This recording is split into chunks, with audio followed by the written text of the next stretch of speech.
Gente, vocês gostam de filme de guerra? Eu adoro filmes e séries de guerra, adoro falar sobre isso. E sempre que eu trago o tema aqui no canal, vocês abraçam muito bem, comentam, dão like, tem a minha eterna gratidão por isso, porque é um tema que eu gosto de falar bastante e hoje eu tô aqui para fazer uma análise, dar o meu ponto de vista e indicar a você que ainda não assistiu Nada de Novo no Front, filme desse gênero, né, que chegou recentemente na Netflix. E antes de falar do filme especificamente, eu acho legal a gente dar uma contextualizada sobre as origens da obra, porque talvez você já tenha ouvido esse nome em algum lugar, né? Isso é porque Nada de Novo no Front é um livro, né? Originalmente ele é um livro escrito ali, lançado em 1929 pelo Erich Maria Remarque na Alemanha, que foi um sucesso estrondoso na época, né? E ele trata sobre os eventos da Primeira Grande Guerra Mundial, do ponto de vista de um soldado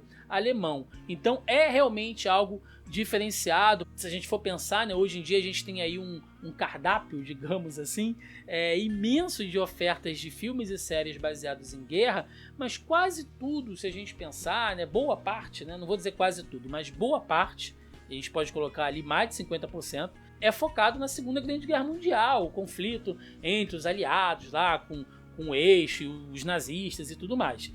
Mas muita gente esquece, né, ou desconhece que a Primeira Grande Guerra foi tão terrível quanto, né, as guerras lá de trincheiras, enfim, né, foi realmente algo assim terrível, o uso de armas químicas, armas biológicas, foi realmente terrível.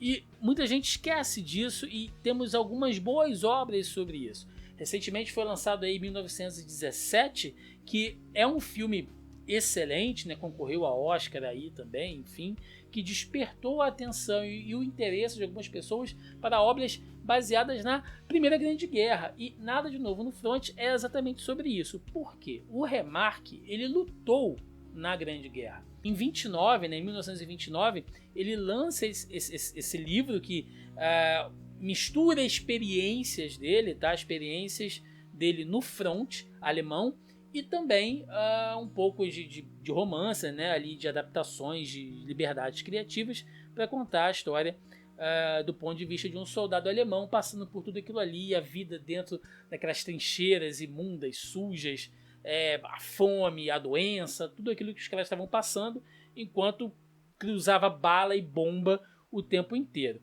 Como eu falei, o livro ele foi lançado em 1929 e tem toda uma história por trás disso que eu acho muito interessante a gente saber, a gente conhecer um pouco mais sobre isso, porque isso enriquece a obra, né? Pelo menos eu acho importante esse tipo de detalhe. O livro ele foi lançado nesse período entre guerras, né? Porque a gente tem a Grande Guerra acabando em 1918, a Segunda Guerra começando ali em 1939, e esse período entre guerras foi um período muito difícil para a Alemanha, principalmente.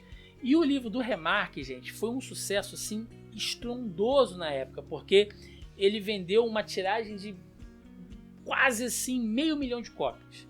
Imaginem, né, a Alemanha naquele cenário econômico difícil ali, gente literalmente morrendo de fome, o livro consegue vender 500 mil de cópias, é um sucesso estrondoso, tanto que em 1930 a gente tem a primeira adaptação cinematográfica, a Alemanha que já se destacava como uma...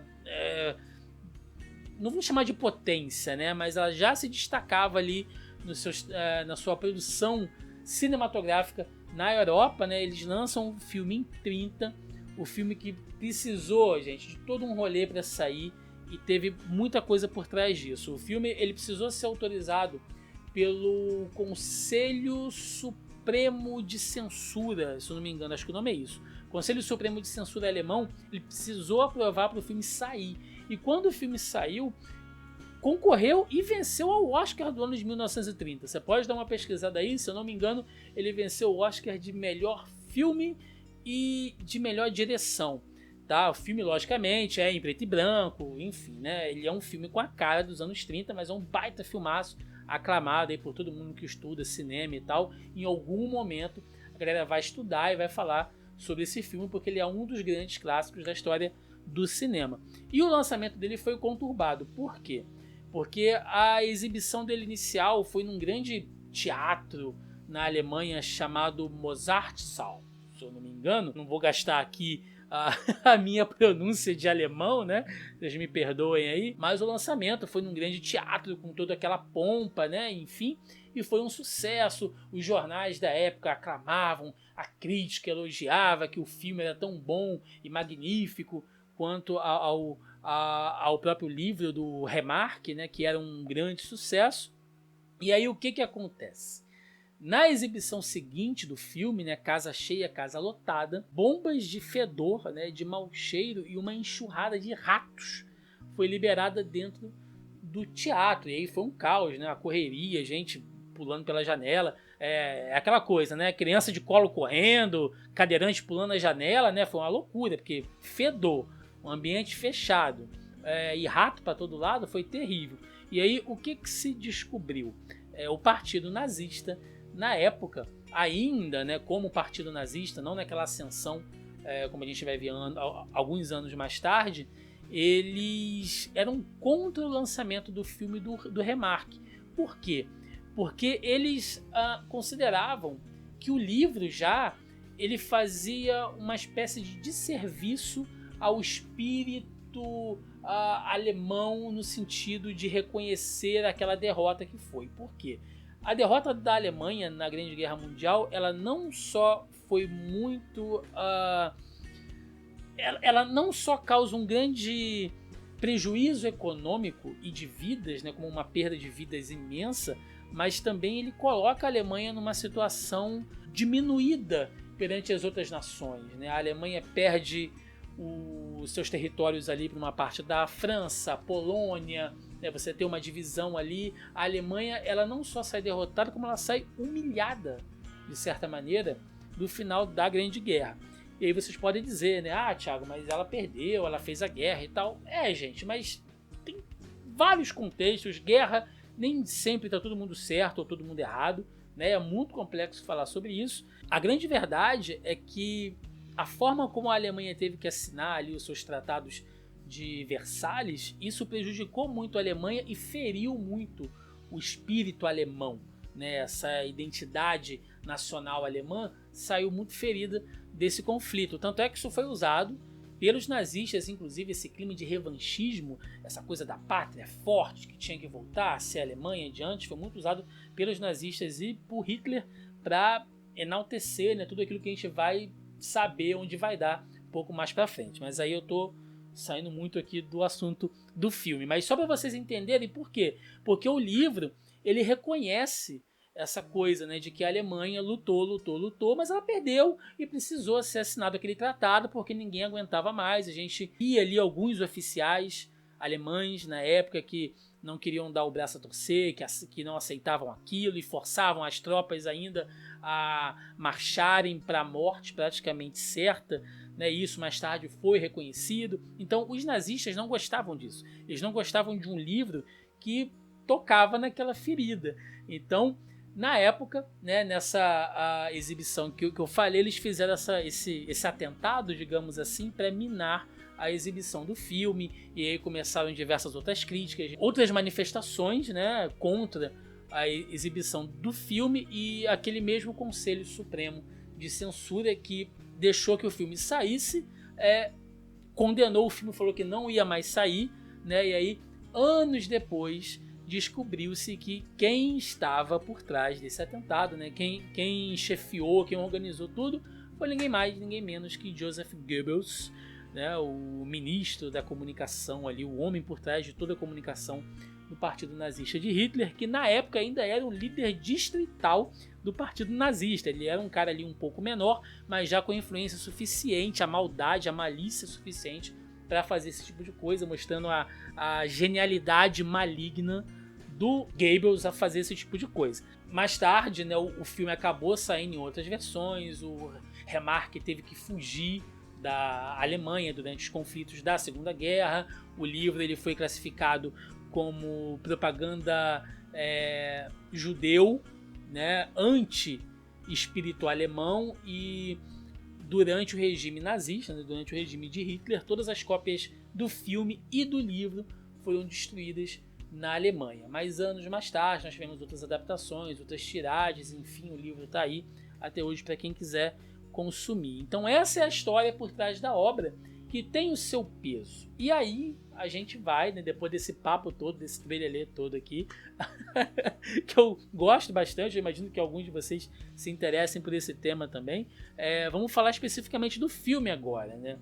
Eu li algumas críticas que saíram sobre ele e que eu achei até um pouco injustas, né? Dizendo que o filme ele não mostra nada de novo, ele foca naquilo que a gente já conhece e tal. Eu acho um pouco injusto porque, como eu falei, ele é baseado em um livro que já foi usado, já serviu de inspiração para outros filmes.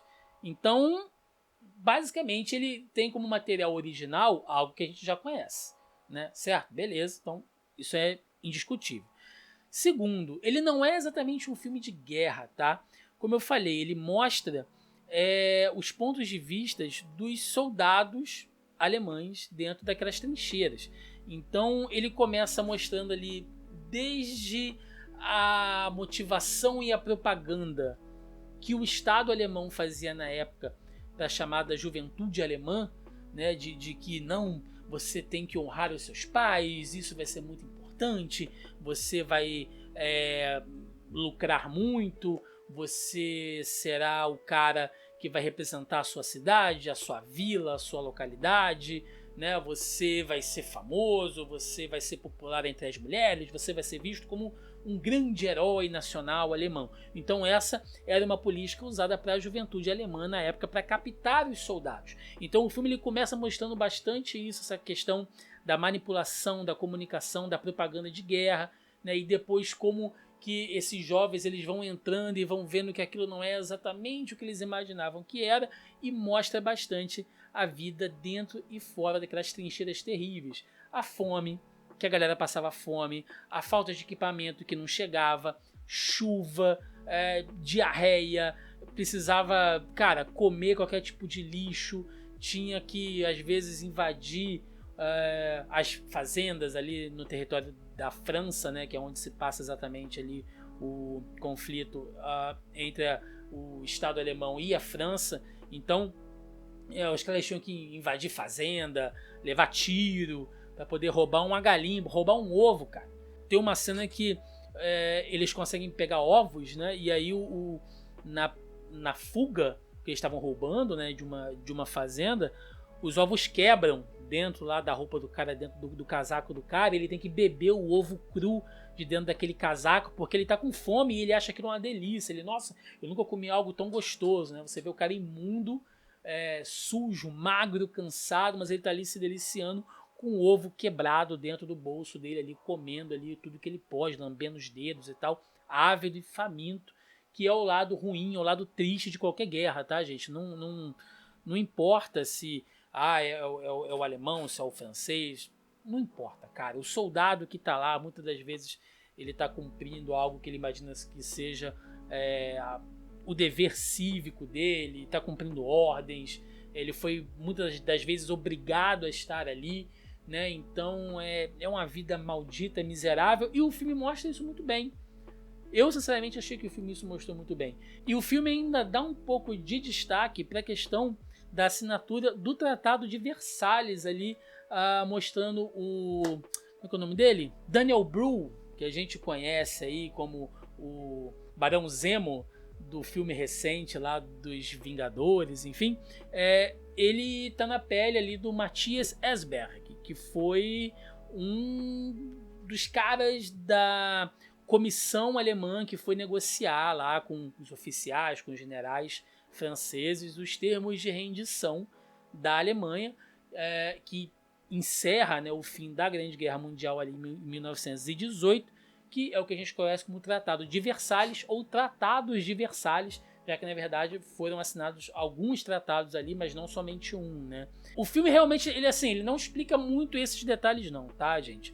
Se você conhece um pouco de história, se você se liga um pouco nisso, você entende o que está acontecendo. Quando os caras estão dentro do trem para assinar, você vê que eles estão ali e aí você entende o que está acontecendo, você entende o que é aquele local ali, porque esse trem onde o Tratado de Versalhes é assinado, ele é muito simbólico, porque anos mais tarde o Hitler usa esse mesmo trem, né? Ele vai lá, manda os oficiais, os soldados pegarem esse trem que estava num museu, né? Para fazer com que os representantes franceses assinassem um termo de rendição dentro do mesmo trem onde os alemães haviam feito isso quase 10 anos antes, né? Olha só, uma espécie de vingancinha ali que o Hitler faz, mostrando como é simbólico aquele ato ali. E aí você vê como os oficiais franceses e mesmo os alemães estão cagando, cara. Tem uma cena que ela é muito assim, cínica, né? Porque mostra um oficial alemão, se eu não me engano, dentro do trem. O cara tá indignado porque o croissant chegou frio para ele, né? Tipo, isso aqui tá frio, isso foi feito quando, né? Foi feito ontem, foi feito de manhã, tá muito frio, tá muito duro e tal. E aí na cena seguinte mostra vagabundo dentro da trincheira comendo rato, sabe? Porque tá passando fome. Então o filme bate bastante nisso e ele termina mostrando ali alguns oficiais alemães que se negaram, né, e foram até o último momento, até quando estava realmente valendo armistício entre as duas nações, que era ao meio-dia, se eu não me engano, que era o cessar-fogo oficial. Mas até lá, mesmo sabendo que já estava assinado, que a guerra já estava praticamente acabada, os caras forçaram os soldados a lutar o tempo inteiro. Então o filme ele mostra isso, né? Não é só os caras lá dando tiro, e corre, e explode, fica sem perna, não sei o quê. Não, ele mostra um pouco desse drama, tá? E eu gostei bastante do filme. Não é um filme sensacional, não é um filme maravilhoso, mas por tudo que existe por trás da obra, né? E aí talvez a galera mais fã de cinema, mais, enfim, que entende um pouco mais disso, vai fazer aqui um monte de críticas dizendo que o filme, ele, sei lá, é muito comercial, que o filme original, que o clássico é melhor nisso, melhor naquilo. Pode ser, mas eu acho que ele é uma boa adaptação. Eu acho que ele pega pelo menos o espírito do livro, do Remarque, para a geração de hoje. E talvez aí ele incentive, né, quem quiser, quem se interessar, vai atrás dos filmes clássicos, vai atrás do livro, né, tá vendendo na Amazon aí, para quem quiser, para quem tiver interesse, vai atrás, né, para saber, enfim, que é realmente uma obra importante, não só para a Alemanha, mas como para a literatura internacional.